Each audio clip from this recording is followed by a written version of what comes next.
أعوذ بالله من الشيطان الرجيم. لا يحب الله الجهر بالسوء من القول إلا من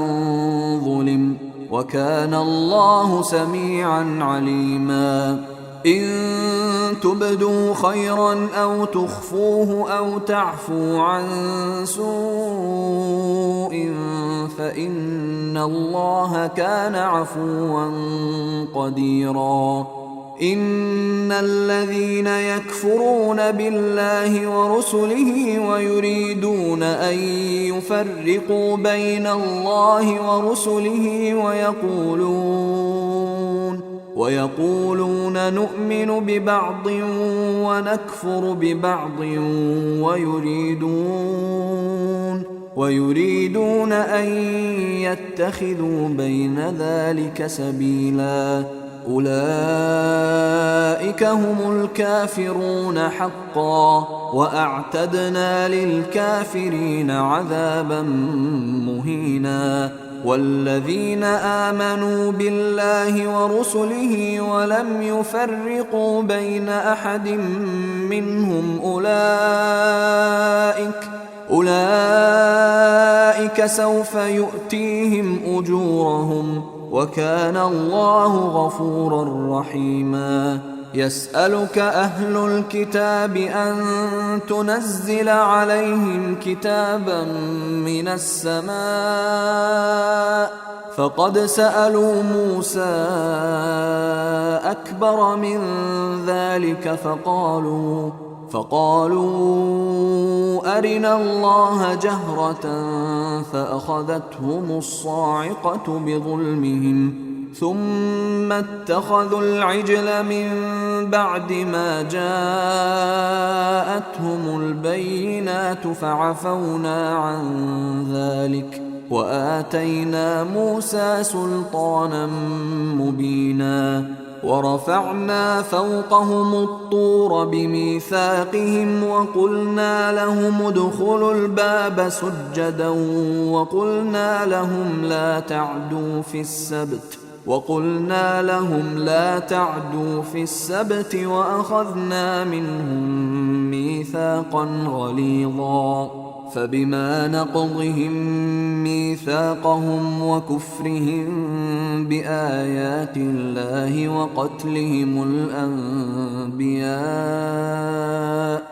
وقتلهم الأنبياء بغير حق وقولهم قلوبنا غلف، بل طبع الله عليها بكفرهم فلا يؤمنون إلا قليلا. وبكفرهم وقولهم على مريم بهتانا عظيما، وقولهم إنا قتلنا المسيح عيسى ابن مريم رسول الله وما قتلوه وما صلبوه ولكن شبه لهم، وإن الذين اختلفوا فيه لفي شك منه، ما لهم به من علم إلا اتباع الظن، وما قتلوه يقينا، بل رفعه الله إليه، وكان الله عزيزا حكيما. وإن من أهل الكتاب إلا ليؤمنن به قبل موته ويوم القيامة يكون عليهم شهيدا. فبظلم من الذين هادوا حرمنا عليهم طيبات أحلت لهم وبصدهم عن سبيل الله كثيرا، وأخذهم الربا وقد نهوا عنه وأكلهم أموال الناس بالباطل، وأعتدنا للكافرين منهم عذابا أليما. لكن الراسخون في العلم منهم والمؤمنون يؤمنون بما أنزل إليك وما أنزل من قبلك والمقيمين الصلاة والمؤتون الزكاة والمؤمنون بالله واليوم الآخر أولئك سنؤتيهم أجرا عظيما. إنا أوحينا إليك كما أوحينا إلى نوح والنبيين من بعده وأوحينا إلى إبراهيم وإسماعيل وإسحاق ويعقوب والأسباط وعيسى وأيوب ويونس وهارون وسليمان وآتينا داود زبورا ورسلا قد قصصناهم عليك من قبل ورسلا لم نقصصهم عليك وكلم الله موسى تكليما. رسلا مبشرين ومنذرين لئلا يكون للناس على الله حجة بعد الرسل وكان الله عزيزا حكيما. لكن الله يشهد بما أنزل إليك أنزله بعلمه والملائكة يشهدون وكفى بالله شهيدا. إن الذين كفروا وصدوا عن سبيل الله قد ضلوا ضلالا بعيدا. إن الذين كفروا وظلموا لم يكن الله ليغفر لهم ولا ليهديهم طريقا إلا طريق جهنم خالدين فيها أبدا وكان ذلك على الله يسيرا. يا أيها الناس قد جاءكم الرسول بالحق من ربكم فآمنوا خيرا لكم وإن تكفروا فإن لله ما في السماوات والأرض وكان الله عليما حكيما. يا أهل الكتاب لا تغلوا في دينكم ولا تقولوا على الله إلا الحق إنما المسيح عيسى ابن مريم رسول الله وكلمته ألقاها إلى مريم وروح منه فآمنوا بالله ورسله ولا تقولوا ثلاثة انتهوا خيرا لكم إنما الله إله واحد سبحانه أن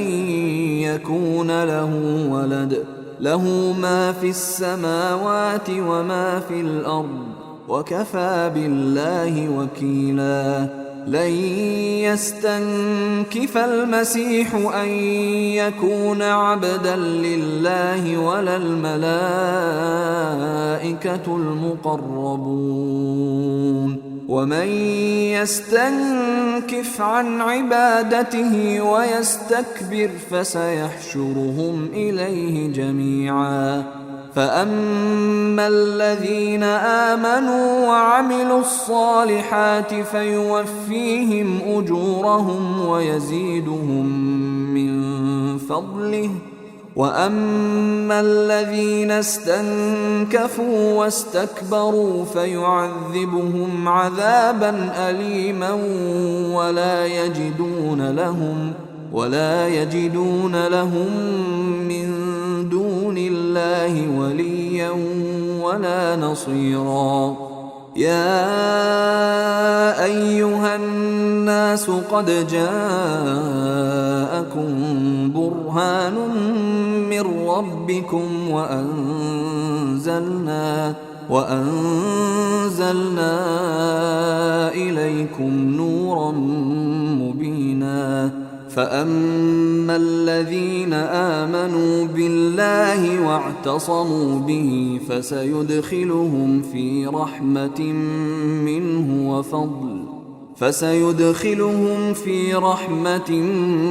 منه وفضل ويهديهم إليه صراطا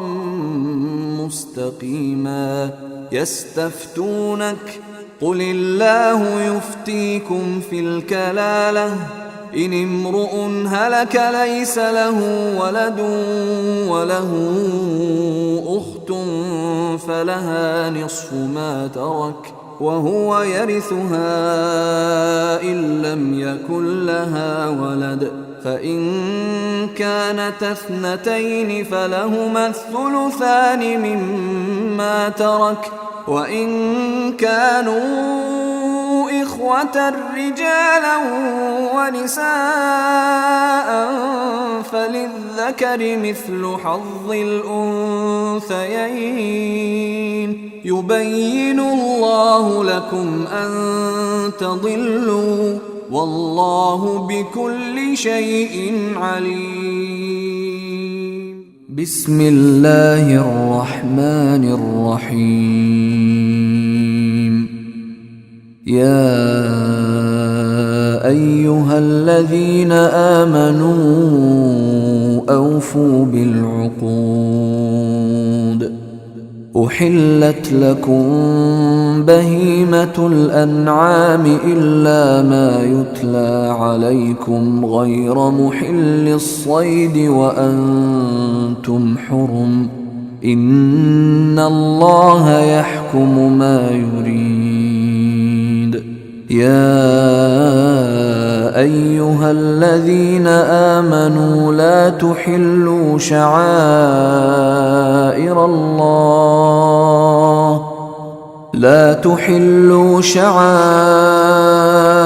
الله ولا الشهر الحرام ولا الهدي ولا القلائد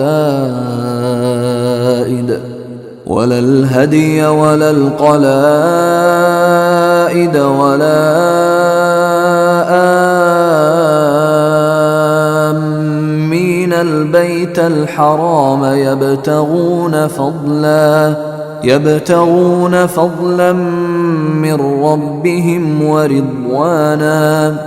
وإذا حللتم فاصطادوا ولا يجرمنكم شنآن قوم أن صدوكم عن المسجد الحرام أن تعتدوا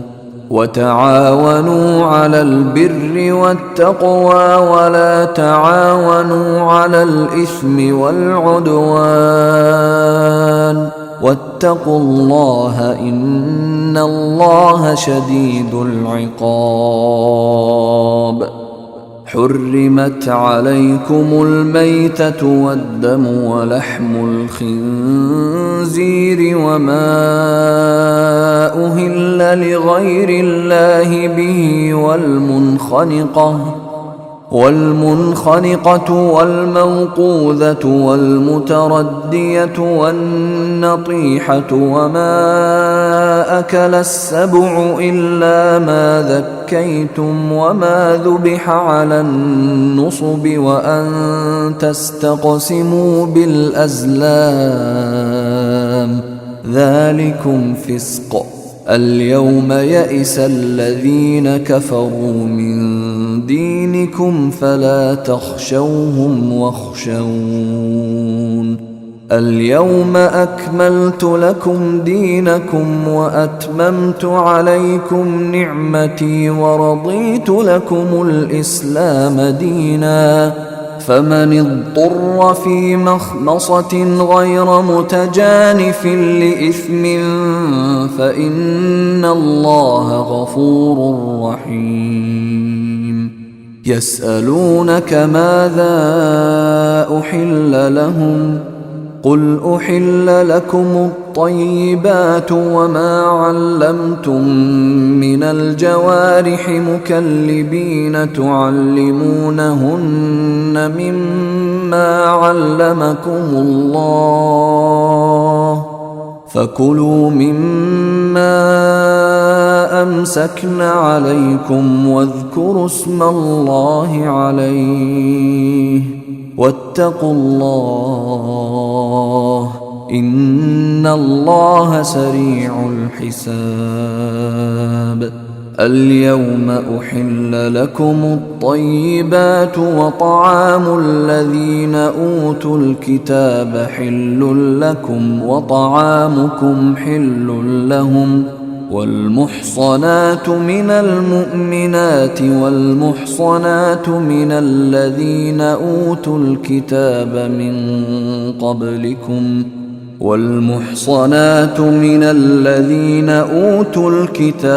من قبلكم إذا آتيتموهن أجورهن محصنين غير مسافحين ولا متخذي أخدان ومن يكفر بالإيمان فقد حبط عمله وهو في الآخرة من الخاسرين. يا أيها الذين آمنوا إذا قمتم إلى الصلاة فاغسلوا وجوهكم وأيديكم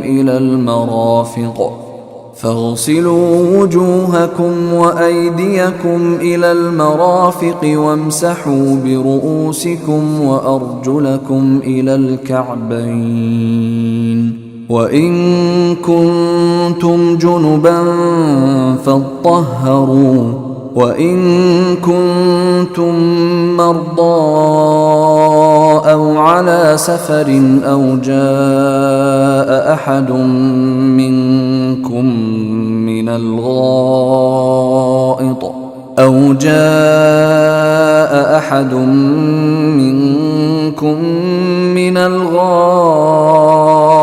أو لامستم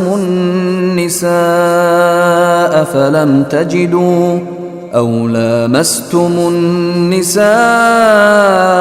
فلم تجدوا ماء فتيمموا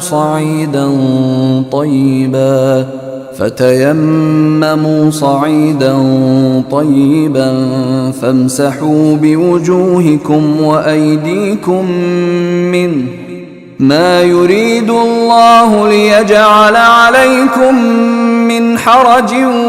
ولكن يريد ليطهركم وليتم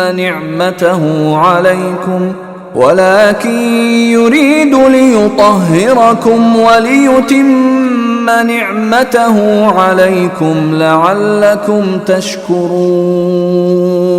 واذكروا نعمة الله عليكم وميثاقه الذي واثقكم به إذ قلتم سمعنا وأطعنا واتقوا الله إن الله عليم بذات الصدور. يا أيها الذين آمنوا كونوا قوامين لله شهداء بالقسط ولا يجرمنكم شنآن قوم على ألا تعدلوا اعدلوا هو أقرب للتقوى واتقوا الله إن الله خبير بما تعملون.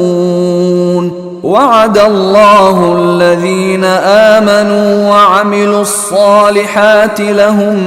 مغفرة وأجر عظيم. والذين كفروا وكذبوا بآياتنا أولئك أصحاب الجحيم. يا أيها الذين الذين آمنوا اذكروا نعمة الله عليكم إذ هم قوم أن يبسطوا إليكم أيديهم فكف أيديهم عنكم واتقوا الله وعلى الله فليتوكل المؤمنون.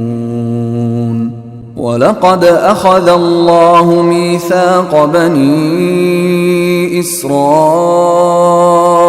وبعثنا منهم 12 نقيبا وقال الله إني معكم لئن أقمتم الصلاة وآتيتم الزكاة وآمنتم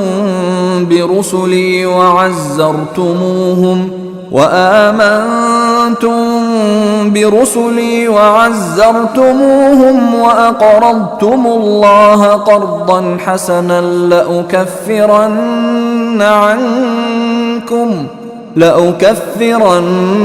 عنكم سيئاتكم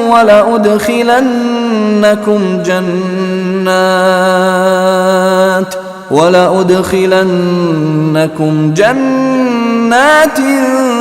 تجري من تحتها الأنهار فمن كفر بعد ذلك منكم فقد ضل سواء السبيل. فبما نقضهم ميثاقهم لعناهم وجعلنا قلوبهم قاسية يحرفون الكلم عن مواضعه ونسوا حظا مما ذكروا به ولا تزال تطلع على خائنة منهم إلا قليلا منهم فاعف عنهم واصفح إن الله يحب المحسنين. ومن الذين قالوا إنا نصارى أخذنا ميثاقهم فنسوا حظا مما ذكروا به فأغرينا بينهم العداوة والبغضاء إلى يوم القيامة وسوف ينبئهم الله بما كانوا يصنعون. يا أهل الكتاب قد جاءكم رسولنا يبين لكم كثيرا مما كنتم تخفون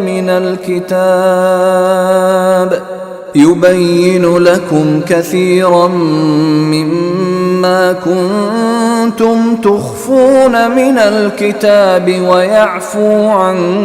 كثير. قد جاءكم من الله نور وكتاب مبين يهدي به الله من اتبع رضوانه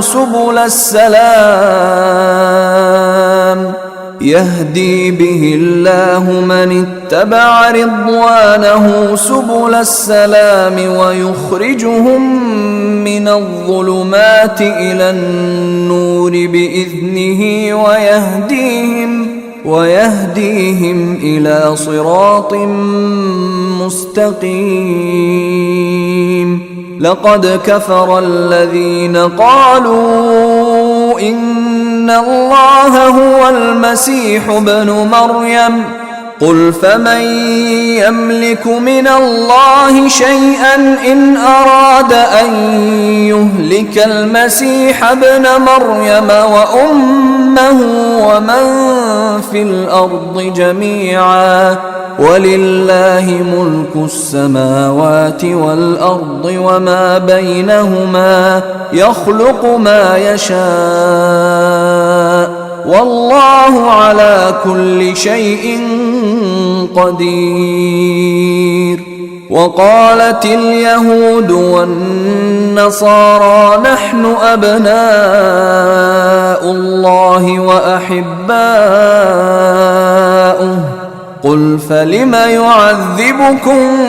بذنوبكم بل أنتم بشر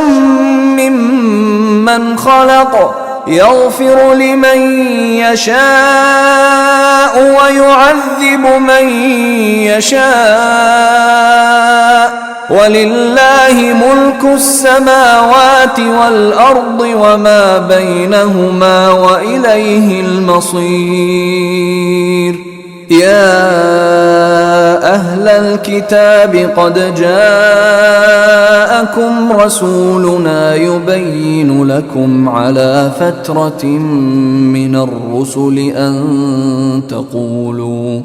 أن تقولوا ما جاءنا من بشير ولا نذير فقد جاءكم بشير ونذير والله على كل شيء قدير وإذ قال موسى لقومه يا قوم اذكروا نعمة الله عليكم إذ جعل فيكم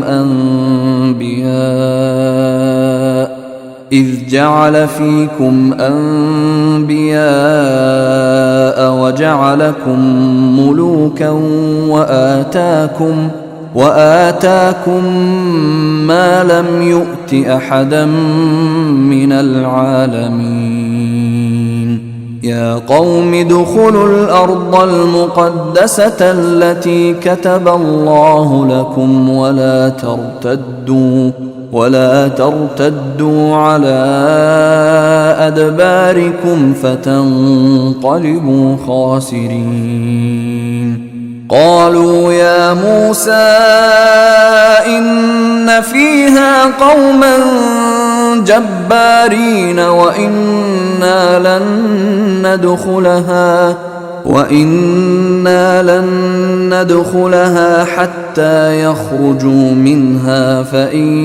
يخرجوا منها فإنا داخلون قال رجلان من الذين يخافون أنعم الله عليهم ادخلوا عليهم الباب فإذا دخلتموه فإنكم غالبون وعلى الله فتوكلوا إن كنتم مؤمنين قالوا يا موسى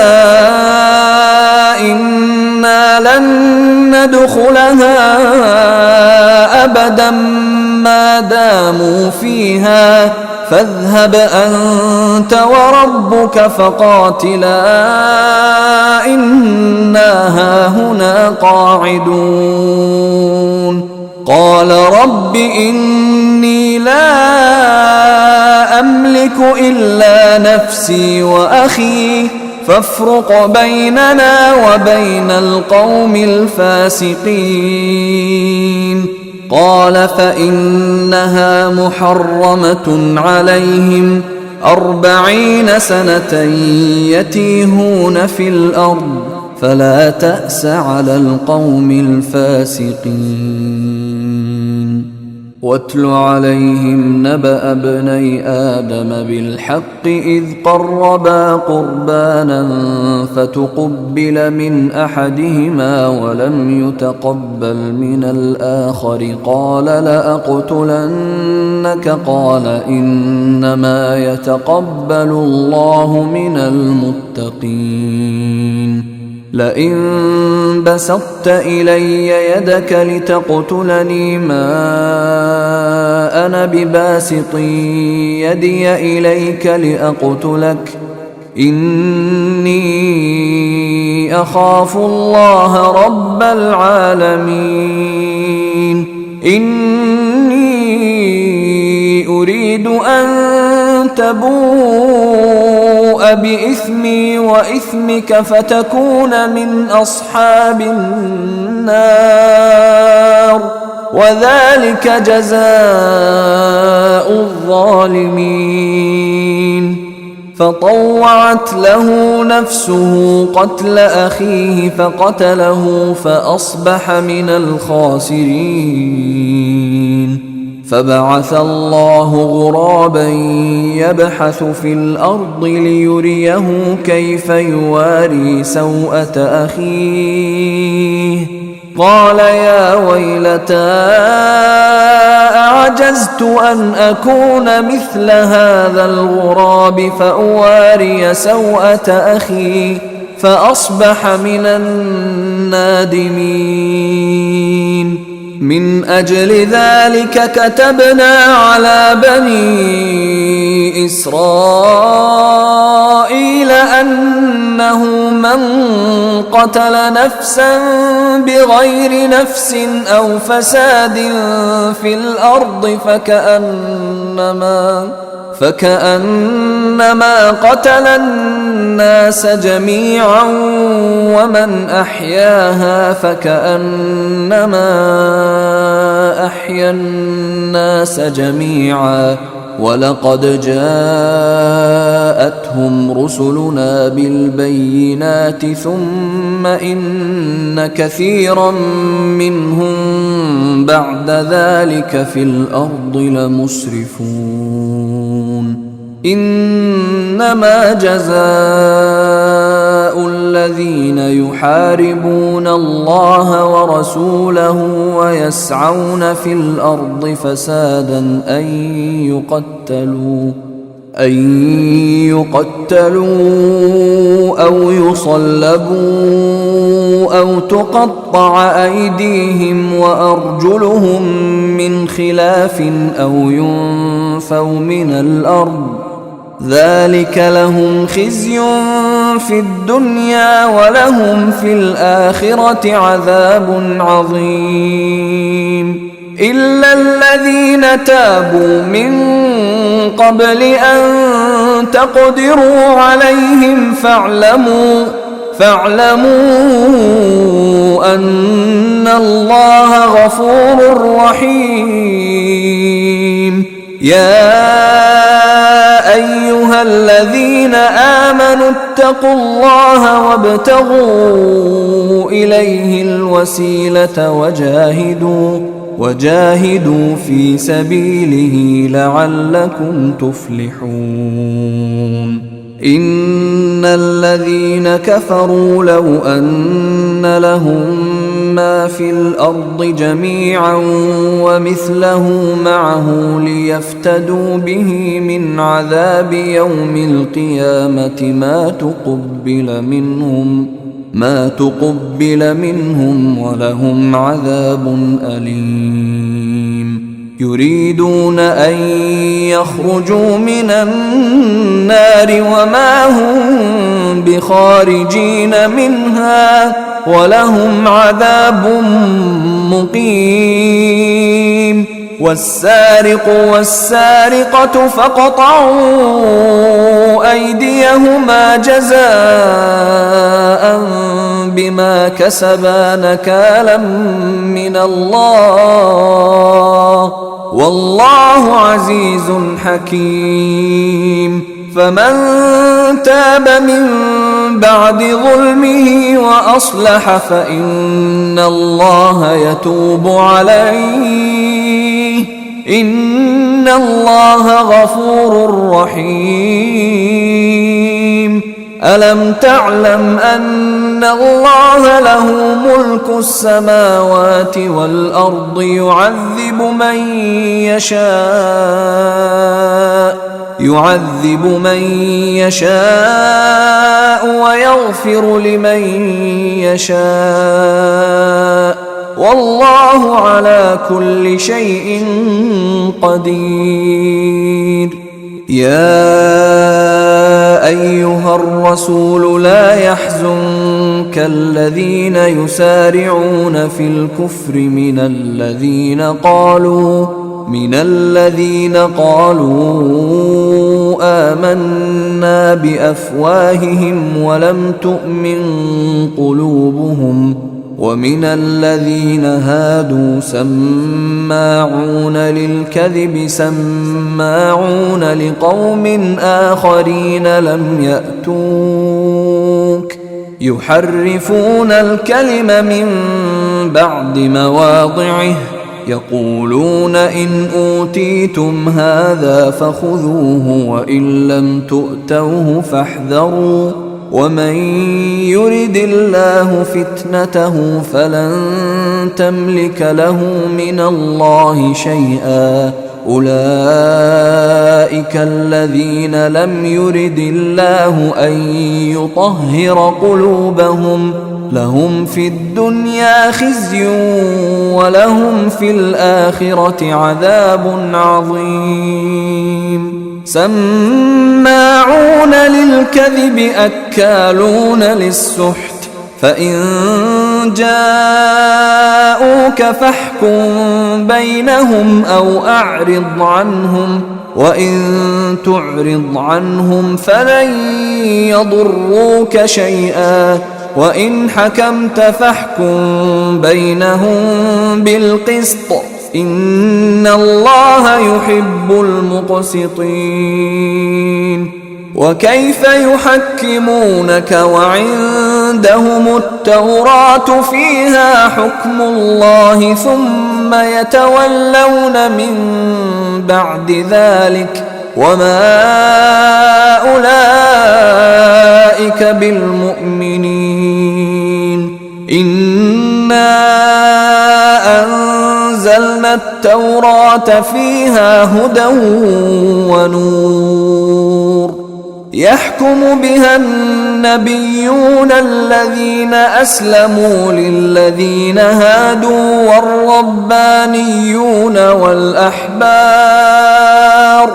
والربانيون والأحبار بما استحفظوا من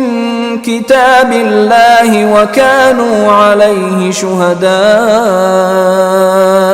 فلا تخشوا الناس واخشوني ولا تشتروا بآياتي ثمنا قليلا ومن لم يحكم بما أنزل الله فأولئك هم الكافرون وكتبنا عليهم فيها أن النفس بالنفس والعين بالعين والأنف بالأنف والأذن بالأذن والسن بالسن والجروح قصاص فمن تصدق به فهو كفارة له ومن لم يحكم بما أنزل الله فأولئك هم الظالمون وقفينا على آثارهم بعيسى ابن مريم مصدقا لما بين يديه من التوراة وآتيناه الإنجيل فيه هدى ونور ومصدقا لما بين يديه من التوراة وهدى وموعظة للمتقين وليحكم أهل الإنجيل بما أنزل الله فيه ومن لم يحكم بما أنزل الله فأولئك هم الفاسقون وأنزلنا إليك الكتاب بالحق مصدقا لما بين يديه من الكتاب ومهيمنا عليه فاحكم بينهم بما أنزل الله ولا تتبع أهواءهم عما جاءك من الحق، لكل جعلنا منكم شرعة ومنهاجا، ولو شاء الله لجعلكم أمة واحدة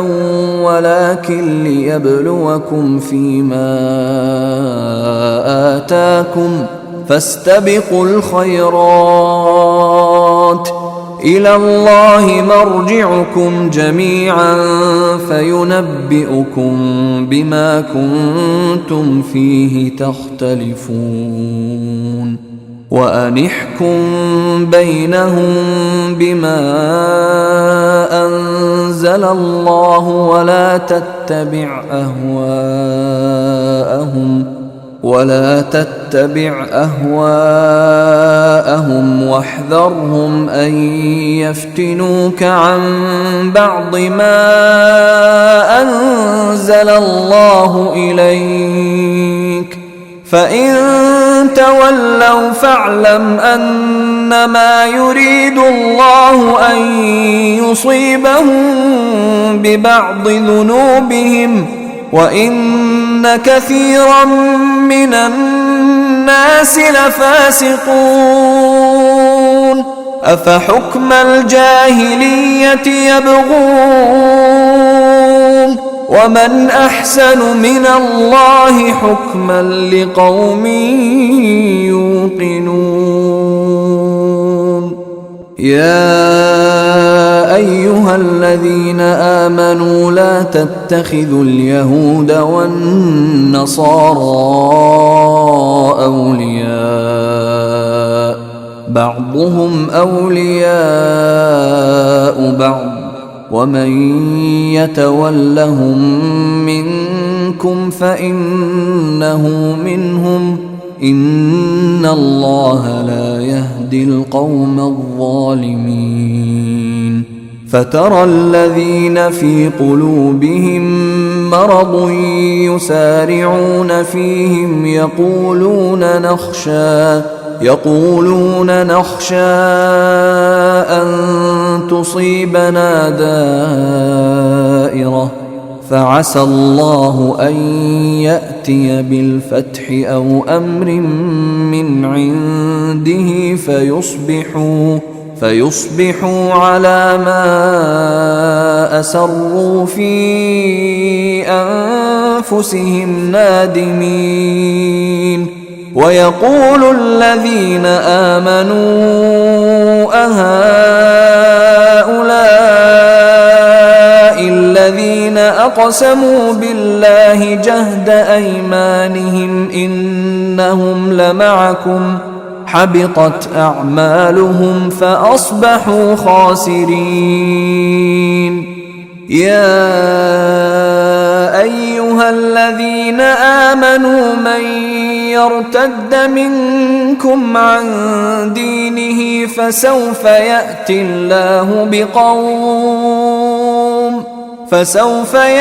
الله بقوم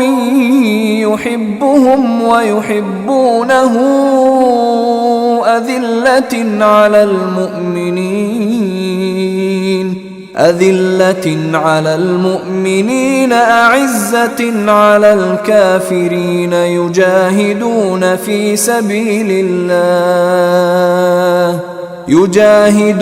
في سبيل الله ولا يخافون لومة لائم، ذلك فضل الله يؤتيه من يشاء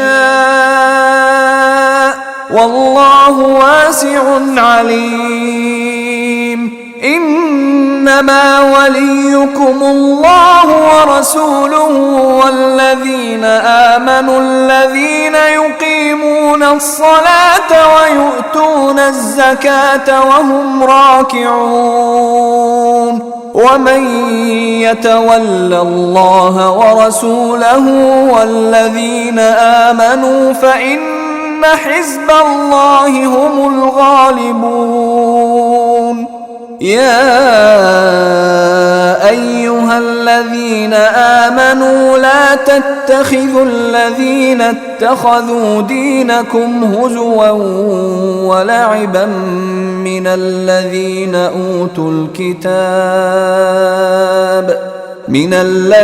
أوتوا الكتاب من قبلكم والكفار أولياء واتقوا الله إن كنتم مؤمنين. وإذا ناديتم إلى الصلاة اتخذوها هزوا ولعبا ذلك بأنهم قوم لا يعقلون. قل يا أهل الكتاب هل تنقمون منا إلا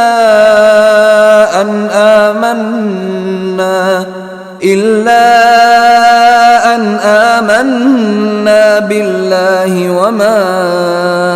أنزل إلينا وما أنزل من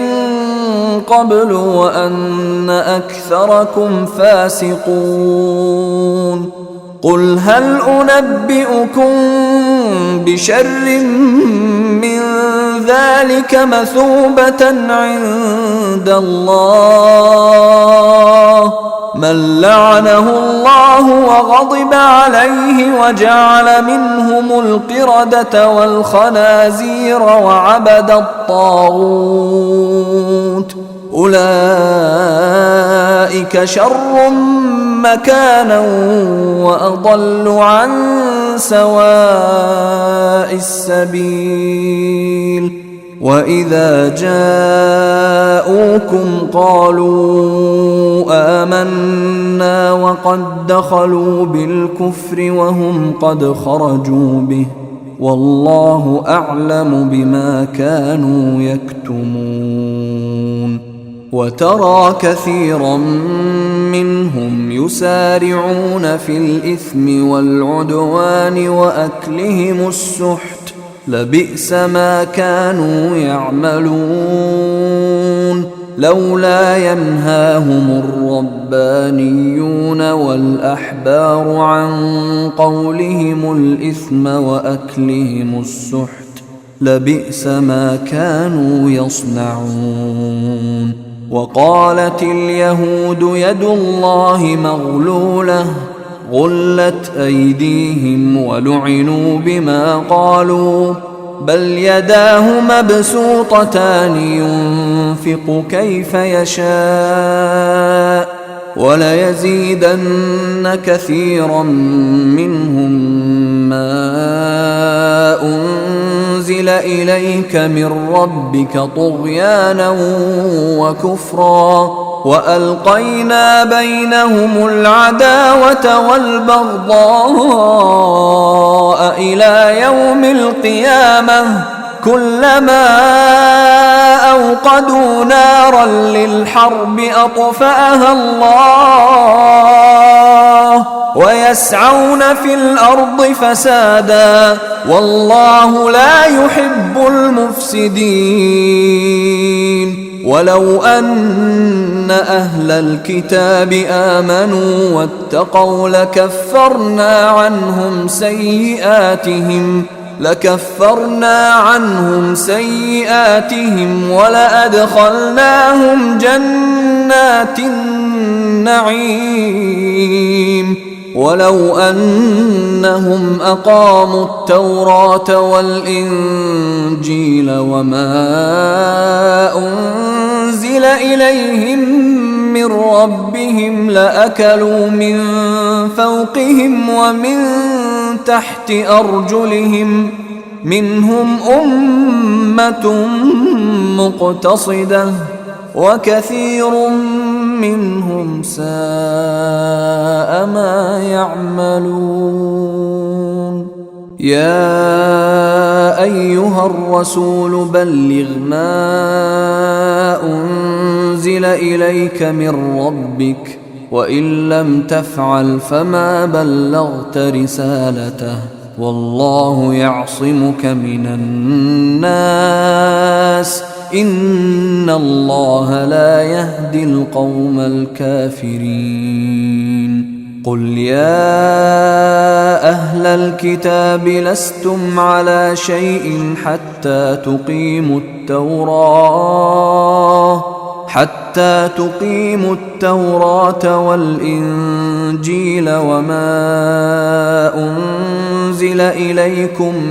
من ربكم وليزيدن كثيرا منهم ما أنزل إليك من ربك طغيانا وكفرا فلا تأس على القوم الكافرين إن الذين آمنوا والذين هادوا والصابئون والنصارى من آمن بالله واليوم الآخر وعمل صالحا فلا خوف عليهم ولا هم يحزنون لقد أخذنا ميثاق بني إسرائيل وأرسلنا إليهم رسلا كلما جاءهم رسول بما لا تهوى أنفسهم فريقا كذبوا وفريقا يقتلون وحسبوا ألا تكون فتنة فعموا وصموا ثم تاب الله عليهم ثم عموا وصموا كثير منهم والله بصير بما يعملون لقد كفر الذين قالوا إن الله هو المسيح ابن مريم وقال المسيح يا بني إسرائيل اعبدوا الله ربي وربكم إنه من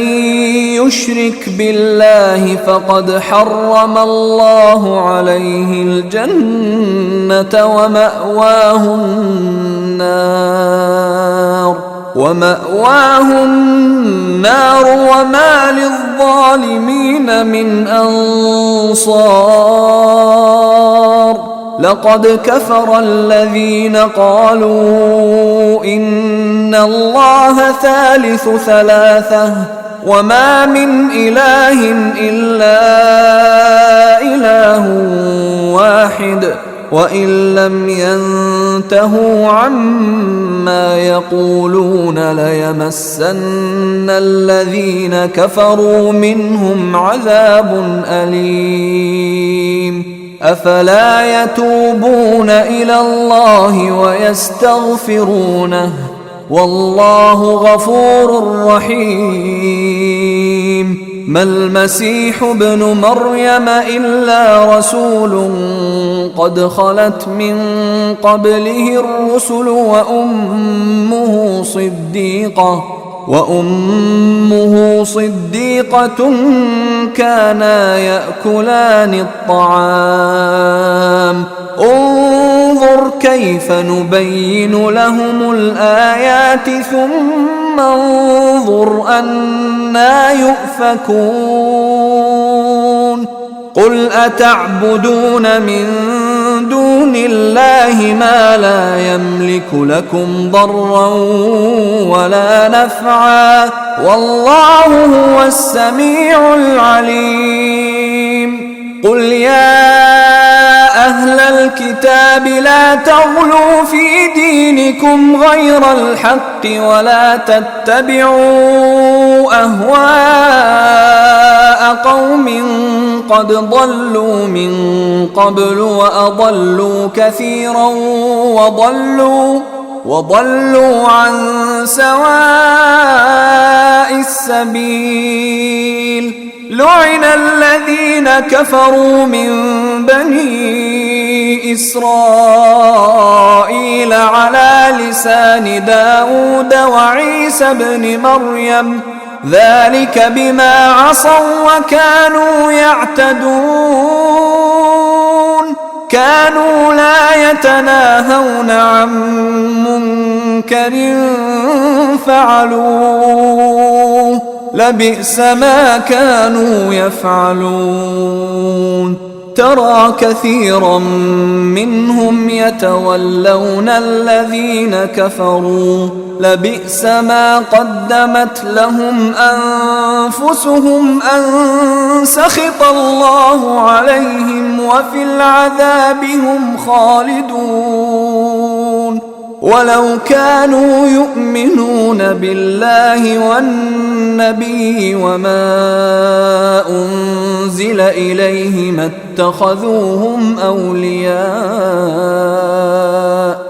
اتخذوهم أولياء ولكن كثيرا منهم فاسقون